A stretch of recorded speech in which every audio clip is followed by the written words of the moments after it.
Hello everybody, welcome back to another episode of The Casual Criminal. It's a little bit of a different one today because we are revisiting a case that we've done previously. Dave wrote an episode, it says here 11 months ago, so last year, about Lucy Letby, the nurse who murdered a bunch of babies, and there's an update on her case.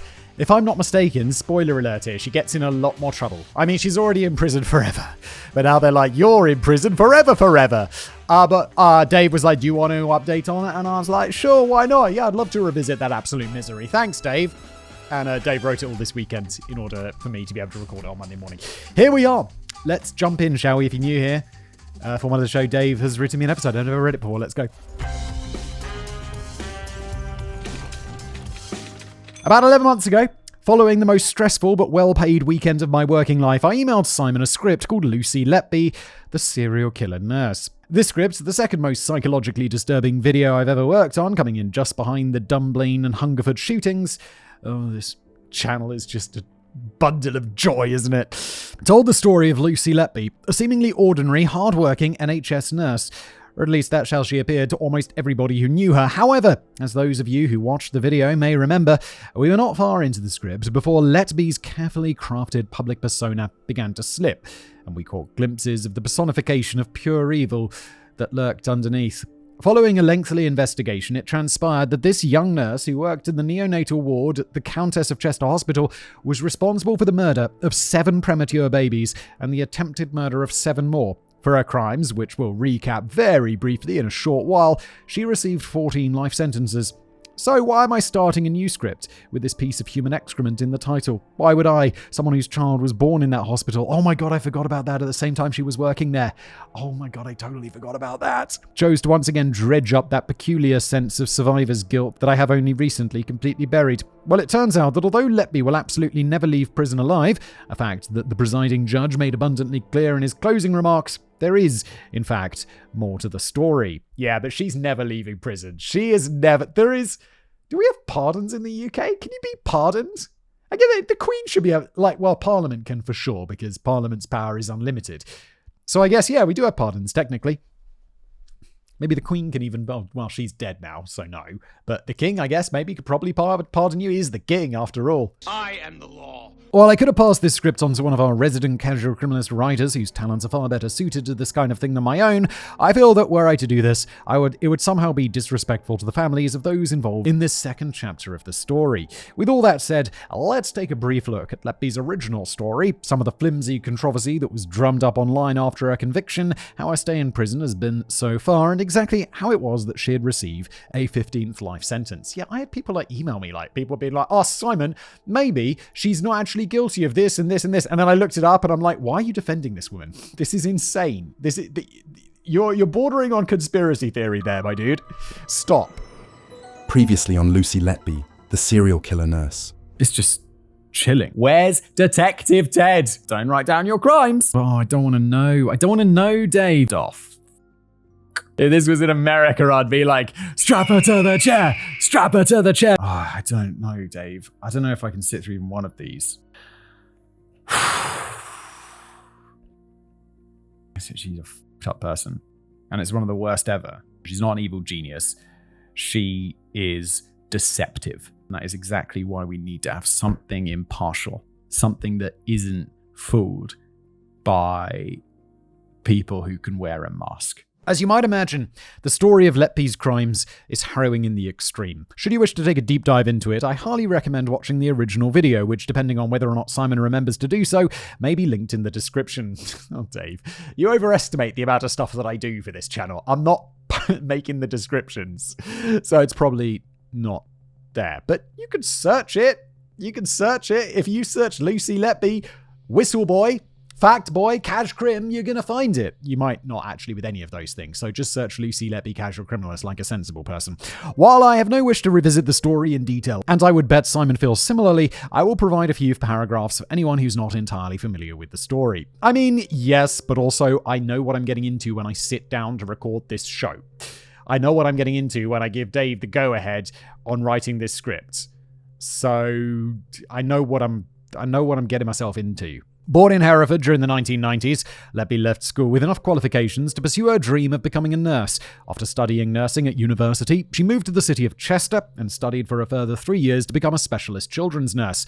Upon becoming fully qualified, she quickly gained a position in the neonatal unit at the Countess of Chester Hospital. Initially, all seemed well. She was reasonably popular among the other members of staff, a favourite among parents of her patients, and to all outward appearances, a hard-working, diligent member of the team. However, on the 8th of June 2013, all of that changed. Letby, deliberately and with full knowledge of how much damage it would cause, injected air into the bloodstream of a premature baby. Hours later, the baby was dead. I don't understand. You're such a f***ing psycho. Like, anyone doing this, it's just, I don't know how to wrap my head around it because it's just so insane. It's like, your brain is f***ing broken, you piece of shit. Let's inject some air into your veins. 23 hours after her first attack, she attempted to use the same method to kill the twin sister of the deceased, but this time the alarm was sounded and the baby went on to make a full recovery. Over the next year, despite many concerns being raised by other members of staff, Letby would go on to murder or attempt to murder at least 12 other premature babies. If I may, I'd like to quickly return to the aforementioned concerns. Although the directors of the hospital didn't seem to find it at all suspicious that premature baby deaths were increasing at an alarming rate, many other people working at the hospital did. However, when several consultants and senior doctors raised this issue with management, they not only had their concerns brushed aside, but were forced to write a letter of apology to Letby for daring to do their jobs properly. Oh my god, I remember this. It's like, you guys see that TV show Scrubs? Or like, I feel like any medical drama, and it's like doctors and nurses brush up against the administration. The administration's always the bad guys. It's like, oh, for fuck's sake. Like, what's his name in Scrubs? The head of the hospital? Wait, isn't he a doctor? Dr. Kelsey? Mr. Kelso? Kelso! And no one liked Kelso. Eventually, after far too long, the hospital did report the deaths to the police, and once they became involved, they were able to put together the case that would eventually bring Letby to justice. Wait, was this the episode where I ended up thinking basically it'd be a really good idea for hospitals to have retired detectives as consultants, just like floating around the hospital a couple of days a week, just like observing stuff? Just wandering in and out, being like, interesting. I'll note that down in my little detective's notebook. You know, one of those little A5 things that flip over. As I said, this whole story is a little more complicated than that, but I've tried to include all of the essential points. Now let's move on. After the trial. Once the judge had assured the world that this poisonous piece of filth would never again be in a position where she could harm another child, almost the entirety of the United Kingdom breathed a sigh of relief.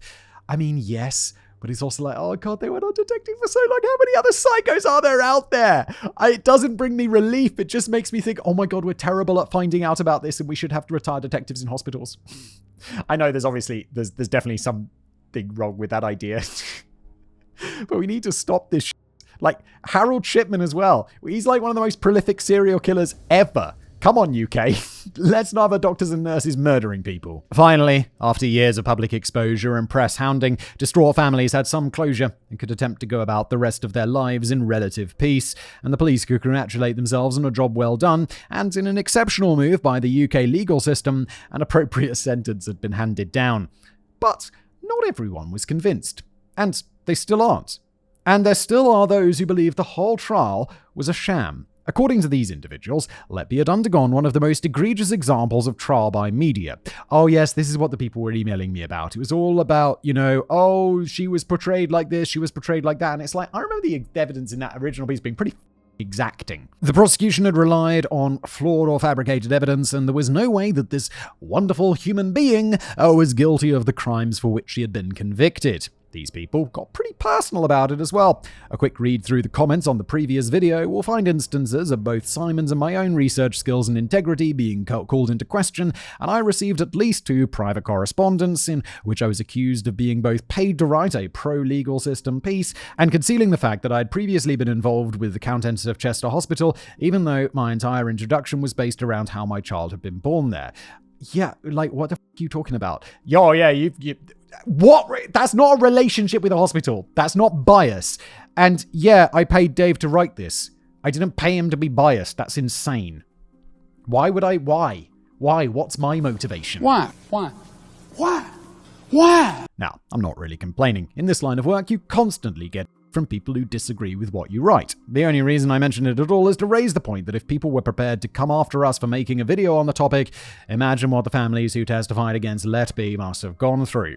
So, like the legal scholars we are, let us take a look at some of the concerns that were raised and see if any of them are legitimate. The most comprehensive collection of concerns, and the source most frequently quoted online in recent months, is an article from The New Yorker, written by Rachel Aviv, titled, "A British Nurse Was Found Guilty of Killing 7 Babies. Did she do it?" Oh, I feel like people also sent this to me. And it's just, come on. Like, well, let's leave it to Dave. After hearing about this article and deciding that it was definitely worth a read, I discovered that due to certain UK laws regarding ongoing trials, I wasn't able to access it. Strangely, after closing the web browser, doing something and opening again, the New York website seemed to be under the impression that I lived in Denver, Colorado, and was more than happy to provide me with the article. Maybe it was our sponsor, Surfshark VPN. I don't know if they're sponsoring this episode, but they're a regular sponsor, so help them out because that's what Dave allegedly did here. Given that the reasons for restricting this story in the UK are no longer valid, I don't feel bad about this at all. Yeah, I mean, honestly, like, who gives a... UK press freedom is a joke. You're supposed to be a developed, free country. UK, get your together. Your ranking the press freedom index is embarrassing, and I'd encourage people to allegedly get VPNs and browse foreign media whenever something's restricted. Because, like, remember when Tiger Woods was having all those affairs and like his career was like, it was just these wild stories about Tiger Woods. You'd never read anything about it in the UK press because he got an injunction. But you'd go onto CNN and it'd be like, oh, hello. UK press freedom. Get it together, for God's sake. Before we go into this in a little more depth, I just want to say that one of my own personal criteria when it comes to assessing the validity of a source trying to convince me that things might not be as they seem is to cross-check the basic information about which there is no debate at all. It is just a small thing, but if somebody wants me to change my viewpoint on something, the very least they can do is get the basics correct. Yeah, it's like one of those things where you're having a discussion with someone, and in that discussion, they've said something which you know to be like patently untrue. You're like, you know, I just know for a fact that that's wrong. And then later on, they'll be giving you some advice about, or like saying something else, like giving advice, and you'll be like, no, you just... Even if that advice is good and correct, you're like, yeah, but you got this other thing wrong, so I'm just not going to listen to you. With that in mind, I'd like to draw your attention to this small extract. Late August, Lucy Letby, a 33-year-old British nurse, was convicted of killing 7 newborn babies and attempting to kill 6 others. Her murder trial, one of the longest in English history, lasted more than 10 months and captivated the United Kingdom. The quote ends. Now, if we compare that to this further short extract from the judge's sentencing remarks, you should notice the somewhat glaring discrepancy. Lucy Letby, on each of the 7 offences of murder and the 7 offences of attempted murder, I sentence you to imprisonment for life. How did they get such a basic thing wrong? I'm by no means suggesting that because of this mistake, we should disregard the rest of the article. I'm really not. But when people directly cite it as clear evidence that we did not research the original case properly, it does raise a few questions. So, does the New Yorker put forward any information that wasn't widely publicized or mentioned in the original trial? Well, sort of. Quite near the beginning of the article, Aviv mentions that the neonatal unit at the Countess of Chester Hospital was very old, too small, under-equipped, understaffed, and underfunded. While this was undoubtedly true, pretty much all NHS hospitals suffer from some or all of these problems, and there does not appear to be any overwhelming evidence to suggest that the unit is doing any better or worse than any other. Aviv's primary reason for mentioning this is an invitation for the reader to begin to infer that there are other explanations, apart from a murderer working there, for the huge spike in fatalities. As the article continues, Aviv repeats that none of the other nursing staff had any concerns about Letby, and that her direct superior stood behind her even when the big bad consultants tried to suggest that something might be wrong. Far from using this to highlight the massive systemic failure, Aviv again appears to want us to take this information as yet more proof that the end result may have been flawed. Wait, I assume these consultants are like the doctor consultants, right? Who reported her and being like, something's weird with this. What is their motivation? What is their what's their drive for doing that? I can't see some roundabout thing that they benefit from this by bringing her down. But what about the evidence and the trial? Does the article provide anything that might compel you to believe that Letby is actually innocent? Well, I'm neither a lawyer nor a particularly talented media analyst, but as far as I understand it, there were a couple of arguments. Firstly, although Letby was found guilty of 7 murders, nobody actually saw her doing anything untoward to any of the children. Those inclined to find fault with the trial argued that it's just possible that she might have been in the wrong place at the wrong time. I covered this briefly in the original script, and my view's not changed. In the case of 1, 2, or 3 deaths, the fact that she was working on or around the time when these babies died could just about be considered a coincidence, especially if there was no other evidence to link it to the crimes. If that number is more than double, then the coincidence argument seems to be stretched rather thin. If you add in all the other evidence, such as the documents that she stole from the hospital, the fact that she stalked the grieving families online, an action that Aviv's article tries to explain away by quoting Letby as saying, "I was always on my phone," and that she'd searched for other people 2,287 times, and the fact that she appeared to confess in several handwritten notes, then I believe that the margin for coincidence has almost completely disappeared. Yeah, Googling people that you meet is weird. Right? Isn't it? Or I guess not like meet, but through your work, patients and stuff. That's weird. I'm sure I've Googled plenty of people, but it's always who's that actor from that show? Whenever I watch an old show, I'm like, I wonder if that old dude is still alive. Weird. Other points of interest include the fact that one of the prosecution's main witnesses, Dewey Evans, was previously lambasted by a different judge for shoddy report writing in a different case, and one of the jurors was allegedly overheard in a cafe during the trial saying that most of the jury had already made up their minds. All in all, and I read this article 4 or 5 times, no single thing, nor the article in its entirety, led me to significantly alter my opinion. The thing is, and I don't know this for sure, but I don't think it was meant to. Aviv never says she believes Letby to be innocent. Rather, the entire article comes across more as information that didn't necessarily go mainstream, coupled with the standard warning to do your own research before believing something that you see in the news. The problem seems to have occurred when people start quoting random bits of the article to explain their own arguments online. A repeated example of this was used to back up people's claims that the article had not been published in the UK for reasons other than there being an ongoing trial and therefore a direct court order preventing its publication. Many people started saying that it had been blocked in the UK because it had the potential to undermine confidence in the justice system. The evidence for this? Aviv used almost exactly those words in the article, and she did. Unfortunately, she was writing about something completely different, and the quote has been cherry-picked. Aviv was actually talking about her attempts to contact Letby's lawyers for comment and wrote, "Lawyers in England can be sanctioned for making remarks that would undermine confidence in the judicial system." Not quite the accusation of conspiracy that it was portrayed at, is it? But why are there so many people who continue to believe in her innocence? The problem seems to stem from the fact that Letby was, for want of a better description, so normal. Usually when a serial killer comes to trial, you can look back through their history and point to at least one thing from the past that should have raised a red flag. Regular viewers of this channel will know that it's a fairly extensive list that's been compiled: childhood, physical or sexual abuse, obsession with one's mother or father, unbelievable cruelty to small animals, the list just goes on and on. Letby had none of these flags. And as we mentioned in the previous video, had she stopped after her 3rd murder, it's exceptionally likely that she would have never been caught at all. We as a species have a tendency to attempt to explain away our errors of judgment, and in the case of lovely Lucy from the neonatal ward, it really does seem to be easier for some people to believe that the legal system made a catastrophic error, rather than to believe that such a person went undetected for so long. People wear masks. We know this. If you've listened to this channel at all, you'll know that people who seemingly have completely normal lives are, just monsters inside. It's like that beginning to American Psycho, where Bateman's like, there is an idea of a Patrick Bateman, some kind of abstraction. But it's like, but I'm not really there. It's like, yeah, because it's just like, hello, inside, I'm going to wear your face as a mask. Come on, we know this, people. We know this. Use your big brains.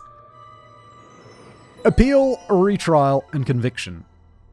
Almost as soon as the original trial ended, Letby's legal team said there would be an appeal. Not long after, it was announced that in the case of Baby K, one of 6 attempted murder charges about which the original jury were unable to decide, Letby would undergo a retrial. Then there was almost nothing. Unlike the original case, during which news channels broadcast up-to-the-minute developments live from the courtroom, these 2 developments received little to no news time at all.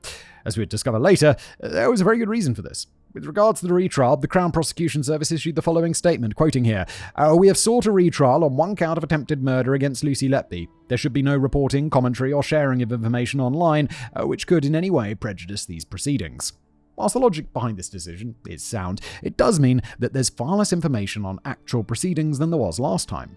As far as I've been able to ascertain, the courtroom transcripts are not yet publicly available, so the following information on both the appeal and the trial have been pieced together from what I've been able to find in various news articles. In April of this year, Letby applied for permission to appeal against her convictions. According to The Guardian, Letby had put forward 4 grounds of appeal, each of which involved the submission that the trial judge wrongly refused applications she made during the trial at Manchester Crown Court.